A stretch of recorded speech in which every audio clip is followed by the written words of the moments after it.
교회라는 주제로 말씀을 전합니다. 11번째 시간이고요. 교회의 문화를 세우라라는 제목입니다. 교회의 문화를 세우라. 한 사람의 생각이나 한 사람의 행동을 지배하는 가장 중요한 요소, 가장 강력한 요소가 여러분 무엇일까요? 문화입니다. 문화가 그렇다면 여러분 무엇일까요? 사전을 한번 찾아보니 사전적인 정의가 이렇습니다. 한 사회의 주요한 행동이나 상징 구조, 한 사회의 주요한 행동 양식이나 상징 구조다. 우리가 흔히 생각하는 문화는 뭐 영화라든지 음악이라든지 어떤 예술이라든지 연극이라든지 문학 같은 것들인데 사실 그것들은 문화의 아주 작은 요소일 뿐입니다. 사전적인 정의에 따르면 문화란 사회 전반이 공유하고 있는 행동 양식이에요. 아주 쉬운 예로 우리가 OK로 표시하는 손가락 모양이 있죠. 이런 손가락 모양이 있는데 우리는 OK로 받아들이지만 브라질이나 남미 등지에서는 이 표현이, 이 손가락 모양이 심한 욕설이라고 합니다. 똑같은 행동이지만 문화권에 따라서 각 사람들이 속해 있는 그 문화권에 따라서 그 상징의 의미가 다르다는 것이죠. 다시 말해서 사람들은 자기가 속한 문화를 통해 자연스럽게 행동 양식을 배웁니다. 이것이 문화의 힘입니다. 요즘 문화의 힘이라는 말을 많이 하고 있는데요. 우리나라 문화가 전 세계에 영향을 미치면서 이 문화의 힘을 우리가 경험하고 있죠. 알다시피 최근 몇 년 동안 우리나라 드라마나 영화나 그리고 노래가 전 세계적으로 인기를 끌고 있어요. 그런데 이것이 드라마나 영화나 노래에 머물지 않고 우리나라 자체에 대한 관심으로 확장이 되고 있죠. 예컨대 드라마에 나오는 음식을 전 세계 사람들이 먹습니다. 영화에 나오는 말을 전 세계 사람들이 사용을 합니다. 노래를 부르는 가수의 행동을 전 세계 사람들이 따라하죠. 우리나라 문화를 경험한 사람들이 소위 우리나라 사람처럼 행동을 한다는 거예요. 그만큼 문화는 힘이 있어요. 문화는 그 문화권에 속해 있는 사람의 생각을 지배합니다. 정서를 지배하고 행동을 지배해요. 한 가지 예를 좀 더 들어볼까요? 또래 문화라는 것이 있죠. 또래 문화. 뇌과학이나 심리학에서는 이것을 또래 압력, 또래 애착, 또래 동조성이라는 말로 표현합니다. 다 같은 말이에요. 자신이 속해 있는 자신과 비슷한 또래들의 행동에 지대한 영향력을 받는다는 뜻입니다. 그래서 또래들이 욕을 하면 같이 욕을 해요. 어린이들이 갑자기 욕을 할 때는 대부분 자신이 속해 있는 어린이집이나 초등학교에서 배운 것이죠. 또래들이 담배를 피면 같이 담배를 핍니다. 이게 또래 동조성이에요. 또래들이 아이폰을 쓰면 나 혼자 갤럭시 쓰는 것이 창피하니까 다 같이 아이폰을 써요. 또래들이 노스페이스를 입으니까 마찬가지로 나도 노스페이스를 입어요. 이게 또래 압력, 또래 동조성, 또래 문화입니다. 문화의 힘이 이와 같다는 거예요. 사실 이 문화적인 영향력은 정치에도 적용이 되죠. 여러분 오해하지 말고 잘 들으십시오. 바람직하지도 않고 그래서도 안 되지만 현실이 그러하게 말씀을 드리는 거예요. 자신이 사는 지역에 따라서 정치적인 입장을 주입받기도 하죠. 예컨대 경상도와 전라도 같은 경우는 태어나면서부터 어느 정도 정치적인 입장을 선택을 하게 됩니다. 문화가 그러하기 때문에. 또한 자신과 친하게 지내는 사람들에 따라서 정치적인 입장을 결정하기도 해요. 자신도 모르게 무엇인가 심각하게 고민하고 연구하고 그것을 따져 물은 후에 정치적인 입장을 결정하는 것이 아니라 자기가 속해 있는 문화에 따라서 자기도 모르게 자연스럽게 정치적인 입장을 결정한다는 것이죠. 이것이 문화의 힘입니다. 문화는 생각을 지배하고 행동 양식을 결정하는 거예요. 그렇게 문화에는 힘이 있어요. 어떤 힘이 있냐면 교육적인 힘이 있어요. 그래서 사람들은 문화를 통해 생각을 결정합니다. 정서가 결정이 됩니다. 그리고 선택을 하게 돼요. 심지어 살리 말이라는 문화학자가 자신의 책에서 이르기를 이렇게 말하는데, 교육을 통해 교육받지 않고 문화를 통해서 교육을 받는다. 무슨 말입니까? 사람들은 교육, 공교육이라든지 사교육이라든지 직접적인 가르침을 통해서 교육받지 않고 사실 자기가 속해 있는 문화에 따라서 교육을 받는다는 거예요. 실제로 어떤 사람이 지식을 쌓고 가치관을 형성하고 삶의 길을 선택하는 일에 있어 중학교, 고등학교, 대학교 교육 등이 별로 큰 영향을 미치지 않는다는 보고가 있습니다. 오히려 그가 속해 있는 문화에 의해서 가치관이 형성된다는 것인데, 예컨대 이런 거예요. 최고의 교육을 받은 사람이 가장 엉터리 결정을 내리기도 하죠. 말도 안 되는 결정을 내리기도 해요. 그의 가치관이 교육에 의해서 형성된 것이 아니라 자기가 속해 있는 문화에 의해 형성되기 때문에 엉터리 선택을 하기도 한다는 거예요. 반면 초등학교 교육밖에 받지 않은 사람이 최선의 결정을 내리기도 합니다. 가치관이 교육이 아닌 그가 속해 있는 문화에 의해서 형성되기 때문입니다. 최고의 교육을 받았다고 해서 그것이 그 사람의 가치관이 되는 게 아닙니다. 오히려 건전하고 올바른 가정에서 가치관을 형성한 사람이라면 최저 학력이어도 지혜로운 선택을 할 수 있는 거예요. 핵심은 이겁니다. 여러분, 문화가 중요하다는 것이죠. 한 사회의 문화가 건전해야 하는 이유가 바로 여기에 있는 것이고, 한 가정의 문화가 경건해야 하는 이유가 바로 여기에 있는 거예요. 부모가 자녀를 데리고 성경 교육을 하고 교리 교육을 하는 것 중요합니다. 그렇지만 그것보다 더 중요한 것은 뭐냐 하면 가정의 문화 그 자체가 정말로 하나님을 사랑하는 문화가 되는 거예요. 정말로 경건한 문화가 자리 잡혀 있어야 하는 거예요. 성경을 가르치기는 하지만 정작 부모 자신이 성경도 읽지 않아요. 정작 부모 자신이 성경대로 살지 않아요. 성경의 가치관대로 결정하지 않아요. 그렇다면 그 가정 문화가 경건해질 턱이 없을 겁니다. 교리를 가르치기는 하지만 정작 가정 문화 속에 진리를 사모함이 없다면, 그 진리를 자신 인생의 기준과 잣대로 삼는 일이 없다면 자녀는 교리를 배우지 않을 거야. 왜냐하면 자녀는 가정의 문화를 통해서 교육받기 때문입니다. 교회도 마찬가지입니다. 교회는 기본적으로 가르치는 곳이죠. 가르침은 교회의 가장 중요한 사역이에요. 토대예요. 시작이에요. 출발입니다. 교회라는 단어는 한자인데 가르칠 교회 모일 회자예요. 다시 말해서 교회를 문자적으로 그냥 풀어서만 이야기한다면 가르치는 모임이에요. 그러므로 교회는 성경을 펼쳐놓고 항상 가르쳐야 합니다. 목사부터 시작해서 모든 리더들이 성경 가르치는 일에 최선을 다해야. 그러나 그게 전부는 아니죠. 방금 우리가 살펴본 것처럼 교회의 문화가 성경의 가르침을 반영해야.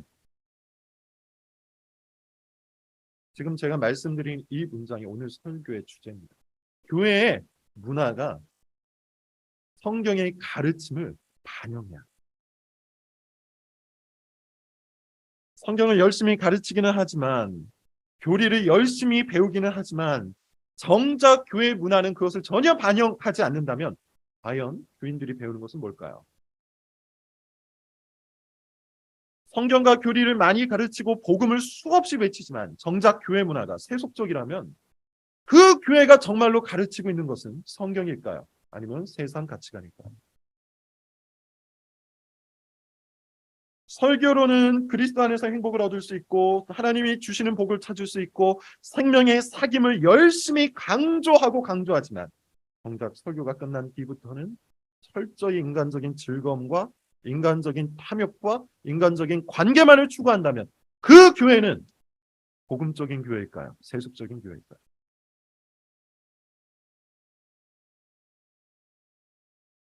문화는 그 교회가 진심으로 믿는 것을 보여줍니다. 문화는 그 교회가 진심으로 가르치는 것을 보여줍니다. 문화는 그 교회가 진심으로 추구하는 것을 보여줍니다. 환대에 대한 가르침, 환대에 관한 설교를 수없이 반복하지만 정작 교회 안에 환대의 문화가 없다면 그 교회는 환대하는 교회가 아닙니다. 교회 질서에 대한 가르침, 교회 질서에 대한 설교를 수없이 반복하고 권면하고 훈계하지만 정작 교회 안에 질서의 문화가 없다면 사실 그 교회는 교회 질서를 세워나가는 교회가 아니에요.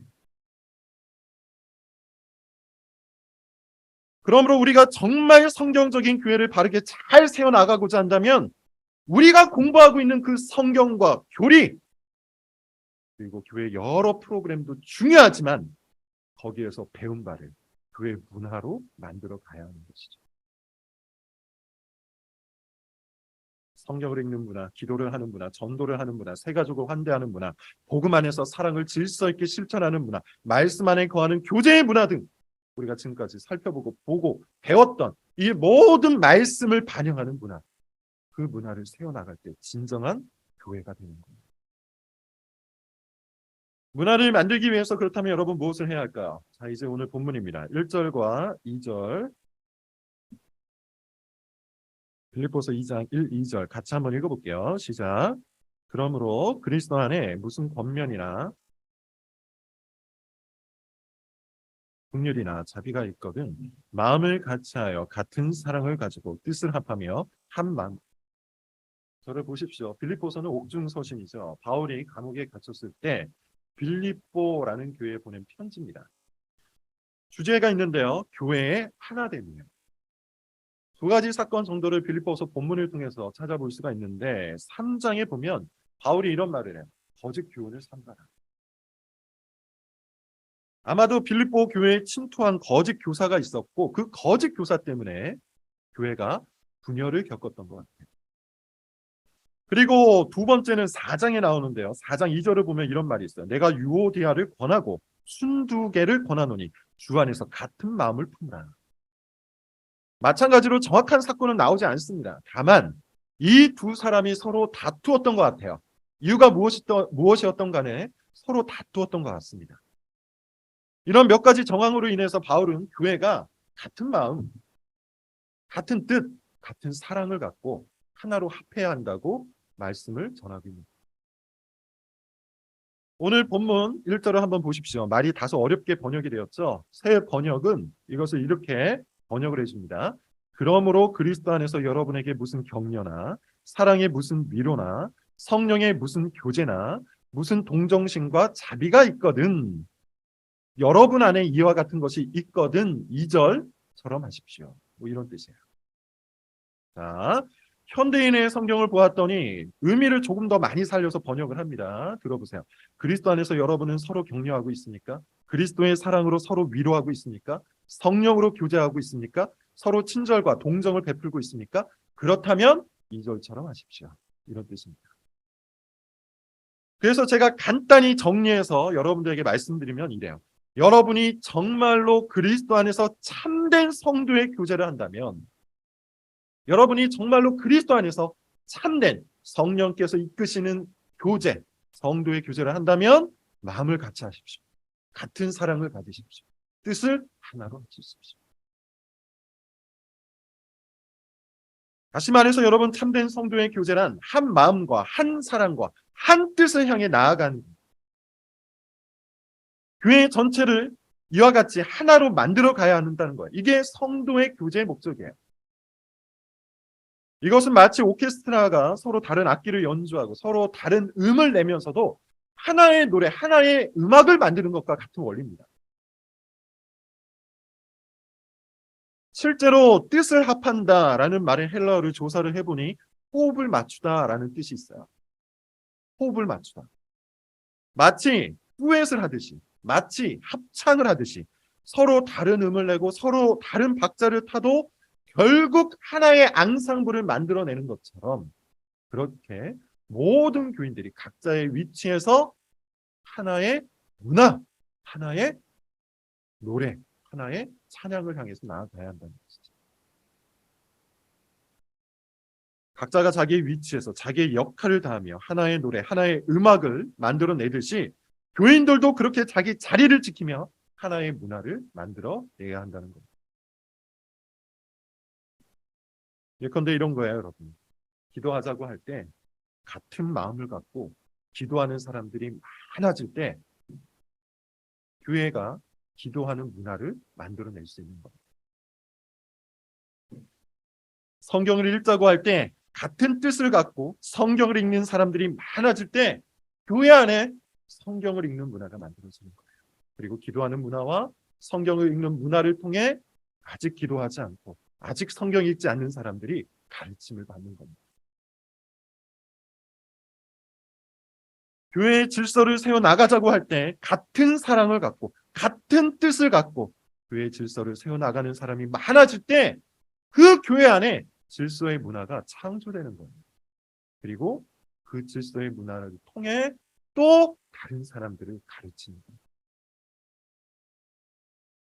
반면 반대로 한번 생각을 해보죠. 기도하자고 아무리 소리를 질러도, 기도하자고 가르치고 설교를 해도 기도하는 사람이 없다면, 기도하는 사람이 적다면, 성경을 읽자고 아무리 가르치고 아무리 강조를 한다 해도, 질서를 세우자고 설교하고 가르치고 가르쳐도 아무도 반응을 하지 않는다면 그 교회는 어떻게 될까요?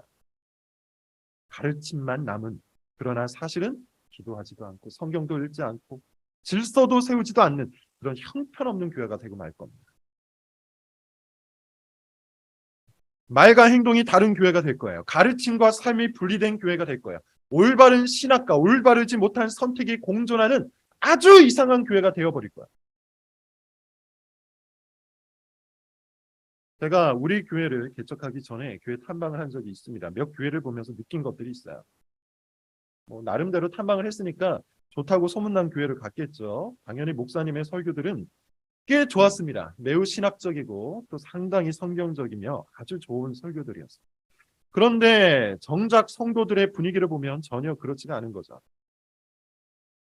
신학적이지도 않고 성경적이지도 않아요. 목사는 혼자 깃발을 흔들고 있지만 아무도 그 깃발을 보고 있지 않는 겁니다. 저는 당시 그 상황에 대해서 굉장히 비판적이었어요. 그런데 지금 우리 교회를 누군가가 방문했을 때 그 누군가가 우리 교회를 어떻게 평가할까요? 제가 당시 그 교회를 평가한 것과는 다르게 평가해 줄까요?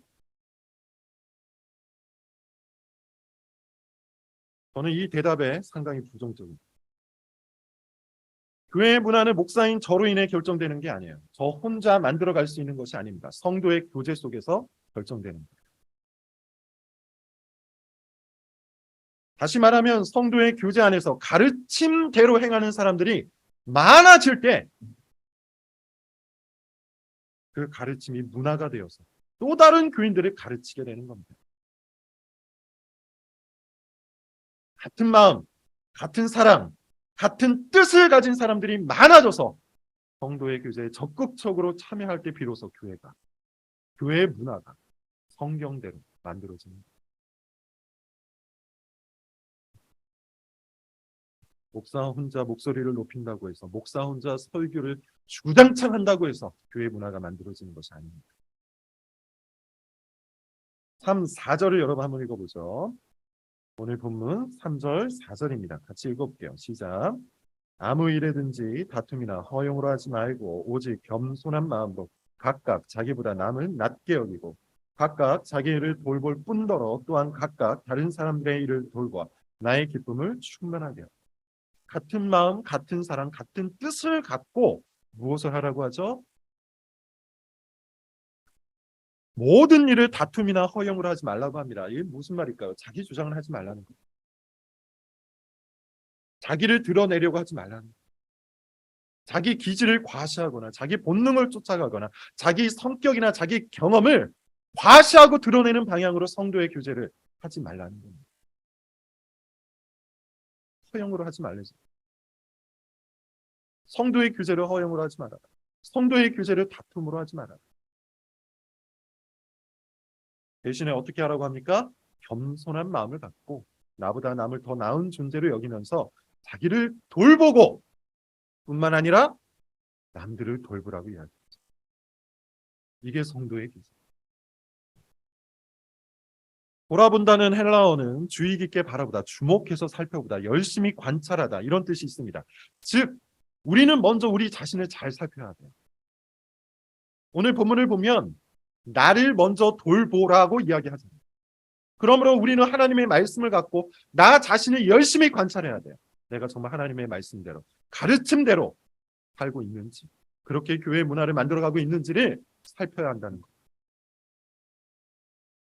그런 후에 똑같은 열심과 똑같은 관심을 갖고 다른 사람도 제대로 잘 살피라고 합니다. 그것이 겸손이요, 그것이 성도의 겸손.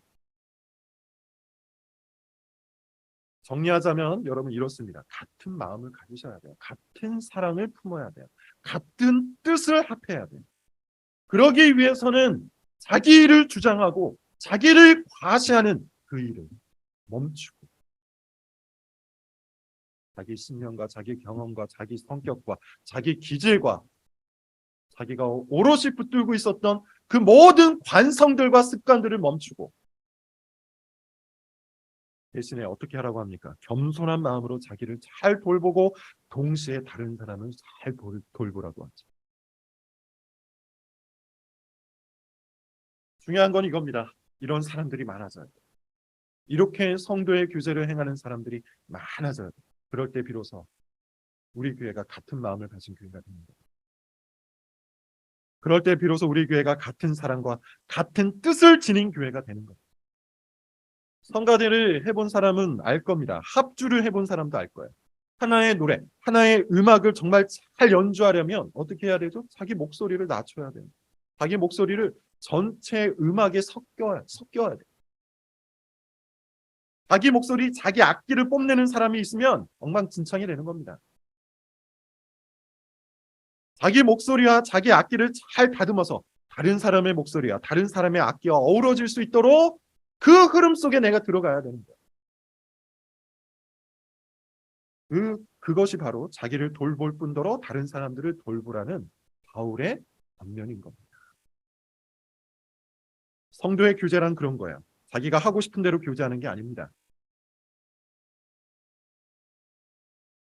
노래와 음악을 만들어내기 위해 자기 목소리를 낮추고 자기 악기 소리를 앙상블에 섞어 넣듯이 우리가 행하는 모든 성도의 교제도 주님의 영광을 위해 그리스도의 몸된 교회를 위해 자기를 드러내거나 가시하는 일들을 멈춰야 하는 것이죠. 자기가 세상에서 배운 대로 그렇게 하는 것이 아닙니다.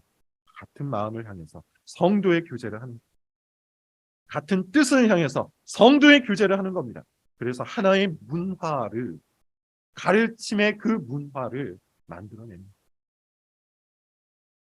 이제 여러분들이 여러분 자신을 생각해 보기를 권합니다. 여러분의 성도의 교제를 하십니까? 지금 바울이 권면하고 있듯이 여러분들은 성도의 교제를 온전히 하고 있습니까? 그렇다면 그 교제의 목적이 뭔가요? 목적을 갖고 성도의 교제를 하고 계십니까? 성경이 말하는 그 의도대로 성도의 교제를 하고 계십니까? 그 방법과 그 방식을 배워서 성도의 교제를 하고 계십니까? 교회의 문화를 만들어내기 위해 한 마음, 한 뜻, 한 사랑을 품기 위해 성경의 가르침을 교회의 문화로 세우기 위해 그렇게 성도의 교제를 하십니까? 복음의 문화, 환대의 문화, 질서의 문화, 믿음의 문화를 만들어내기 위해 겸손한 마음으로 나를 돌보고 남들을 돌보고 계십니까? 아니면 자기를 과시하고 자기를 드러내고 자기가 편한 대로 자기 만족을 위해서 성도의 교제라는 이름을 사용하고 있습니까? 같은 마음, 같은 사랑, 같은 뜻 따위 생각할 겨를도 없이 그냥 본능대로 관성대로 습관이 시키는 대로 교제를 하고 있습니까? 여러분은 교회 안에서 행하는 성도의 교제를 통해 여러분들이 만들어내고 있는 문화를 점검하고 계십니까? 성도의 교제를 통해 교회의 문화를 만들어내야 돼요. 성도의 교제가 사실상 교회의 문화예요. 그러기 위해서 여러분 우리에게 가장 중요한 것이 있습니다. 이 같은 마음, 같은 뜻, 같은 사랑은 결국 우리 주 예수 그리스도를 본받아야 되는 거죠. 그리스도의 마음을 품고 그리스도를 본받아야 돼요. 자, 나머지 절을 한번 다 읽어보도록 하겠습니다. 5절부터 11절입니다. 교독을 할게요.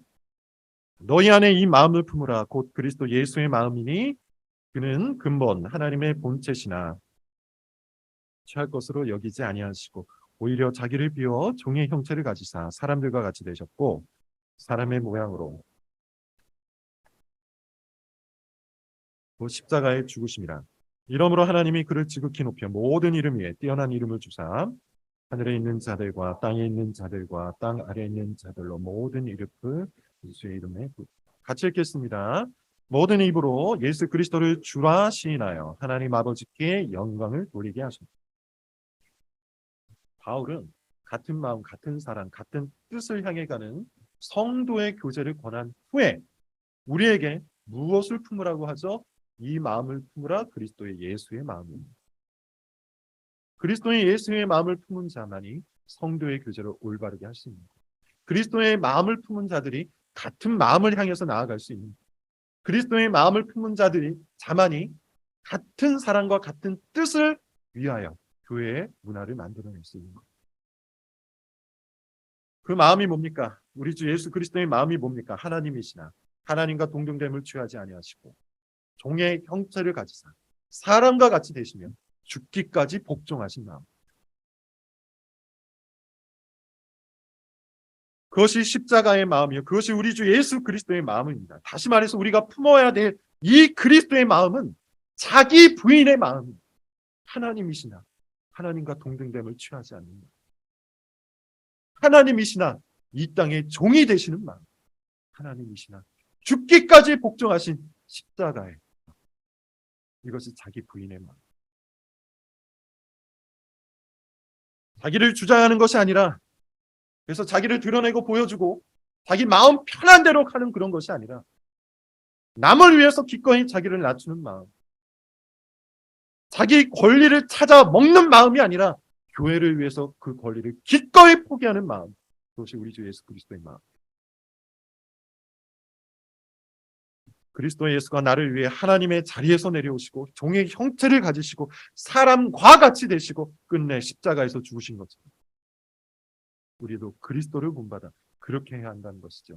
그렇게 교회의 문화를 만들어내기 위해, 그렇게 같은 마음을 이루기 위해 성도의 교제를 해야 한다는 것.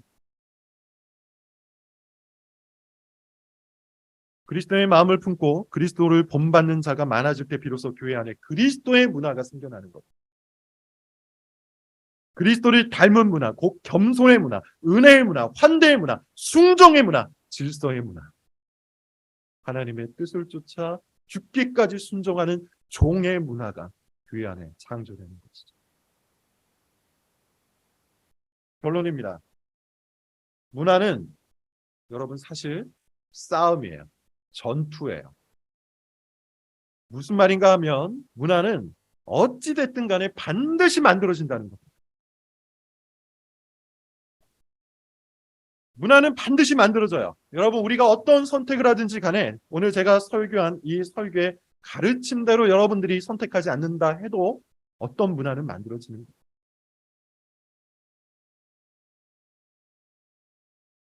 예컨대 교회 문화 따위 신경 쓰지 않는 사람이 많아지면 오늘 설교를 듣고도 마음이 움직이지 않아서 교회 문화 따위, 내가 성도의 교제를 꼭 그런 의도와 목적을 갖고 해야 되냐, 나는 성도의 교제를 통해서 내 마음의 만족, 내 정서적인 친밀감을 위해서 하겠다, 이런 사람들이 많아진다면 그렇게 교회 문화 따위 신경 쓰지 않는 문화가 교회 안에서 형성되고 말이죠.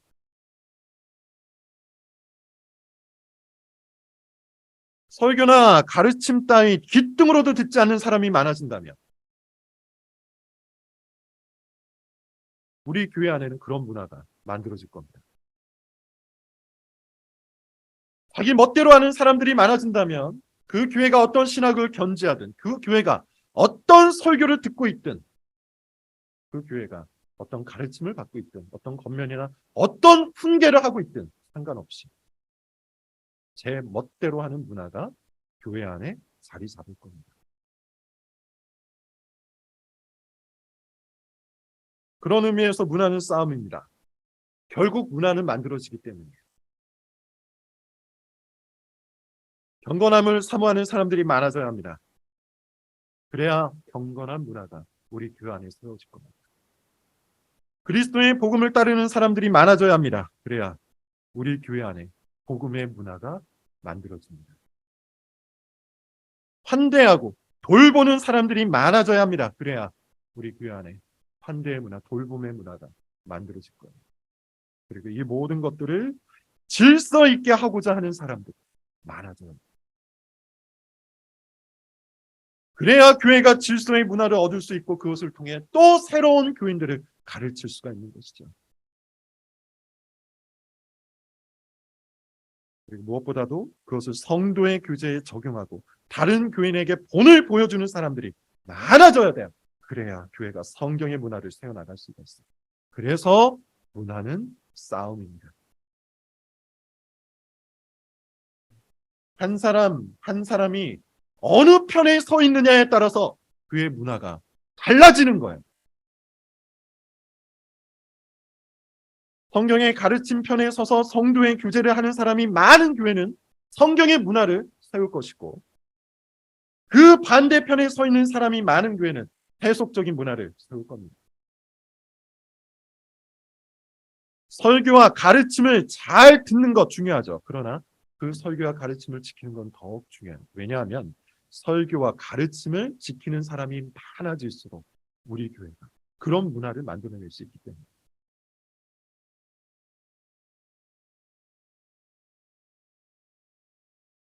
설교와 가르침을 지키는 자는 그 설교와 가르침에 합당한 교회 문화를 세워 나가는 것이고, 그렇지 않은 사람은 사실 그 설교와 가르침에 반대하는 문화를 세우는 겁니다.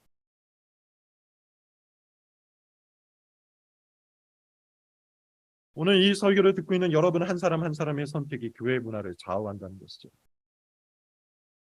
우리 올해에는 설교와 가르침을 지키는 편에 서 있는 사람이 많아지길 기도합니다. 기도하겠습니다.